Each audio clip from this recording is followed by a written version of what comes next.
Donc moi je suis du secteur d'Aurillac, je viens ici avec mon épouse et ma fille et on a découvert ce qui se passe avec le confinement. En fait, des amis nous disaient depuis des années que nos élites s'éclatent avec les enfants à travers le monde. Et moi j'y croyais pas, je trouvais ça un petit peu, je trouvais ça voilà, complètement fou. Et en creusant, donc on a découvert cette horreur et on en est arrivé à quelques idées. Je ne sais pas si vous en avez peut-être parlé, on est arrivé un peu en retard, mais nous ce qu'on a l'impression en fait, vous le savez peut-être déjà, mais peut-être qu'il faudrait le dire davantage, c'est peut-être de simplement transmettre les codes de ces gens-là, parce qu'ils ont un vocabulaire, ils ont des symboles. Moi je mets derrière tout ça, alors on n'est peut-être pas forcément d'accord, le nouvel ordre mondial, les Illuminati, la franc-maçonnerie. En fait, ceux qu'on attrape, ce sont des petites mains. Moi, c'est ce que j'ai compris en fait dans ma recherche, c'est que tous ceux qui vont en prison, en fait, ce sont ceux qui sont les plus mauvais. Quand je dis qu'ils sont mauvais, dans le sens, ils sont pas bons dans leur discrétion pour faire leurs crimes. Donc ils se font attraper ceux-là. Et ça arrange les gros qui sont au-dessus, parce que comme ça, ça leur donne à manger. Et on a l'exemple du réseau pédophile italien qui est tombé, où il y avait, je crois, 3000 personnes qui sont tombées.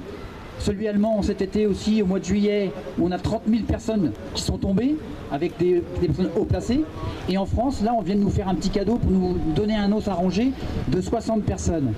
Et moi, ce que je m'aperçois, ce que je regarde autour, là, est-ce que je me trompe, je ne sais pas, donc ça peut être un échange à tout le monde, c'est que je m'aperçois que nos hauts dirigeants, eh ben, ils sont tous soit francs-maçons, soit ils sont Illuminati, et ils se font des signes entre eux, ils se font le signe 66 comme ça, là, ils aiment bien faire ça.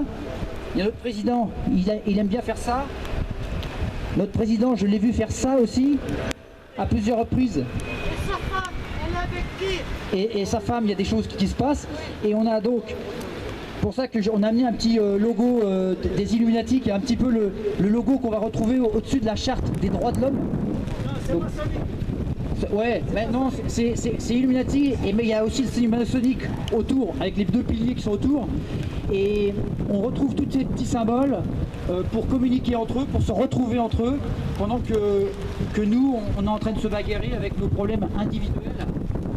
Donc, sur la toile, j'ai trouvé des petits repères où on voit des signes à la fois de grandes sociétés qui utilisent des signes satanistes et qui derrière ont une gestion industrielle de la pédocriminalité.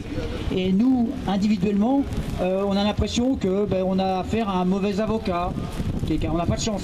Alors qu'en fait, l'avocat, il est lui-même certainement dans une des familles, et c'est quelque chose de beaucoup plus gros. Donc peut-être, je sais pas, est-ce qu'il ne faudrait pas trouver un moyen de taper là où ça fait mal, c'est-à-dire que peut-être qu'avec des gros symboles Illuminati, francs-maçons, pour montrer on sait qui vous êtes, leur faire peur. Qu'est-ce que j'ai vu aussi qui pourrait être intéressant aussi, peut-être de délivrer dans la rue quand on passe, s'il y a des gens qui passent par exemple, leur délivrer les petits codes pour les pédophiles, vous savez, les petits triangles. Il y en a peut-être d'autres, hein.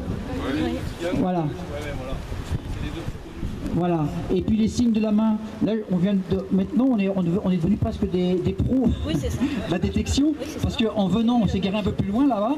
On a vu sur un mur, il y a plein de peintures qui sont faites côte à côte. Et là, on vient de voir avec ma fille, on dit bah, regarde ça.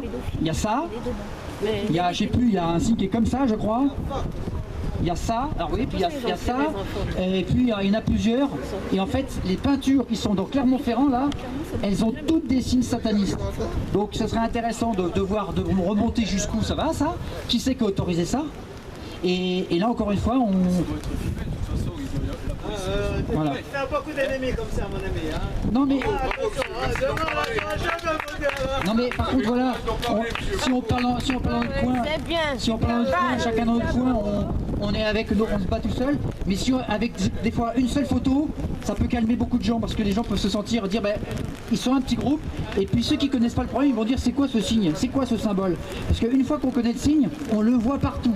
Et moi je suis effaré de voir des signes pédosatanistes partout maintenant. Même Cécilie, dans ses jeux, elle a fait un petit jeu sur son téléphone. Elle me dit c'est quoi ça? Et ben ça ressemble à un signe pédosataniste. Alors après on peut être parano, mais en même temps on est vigilant et on se fait pas attraper. Voilà. Attention. Bah là, limite, je vais laisser. Alors si vous avez d'autres témoignages.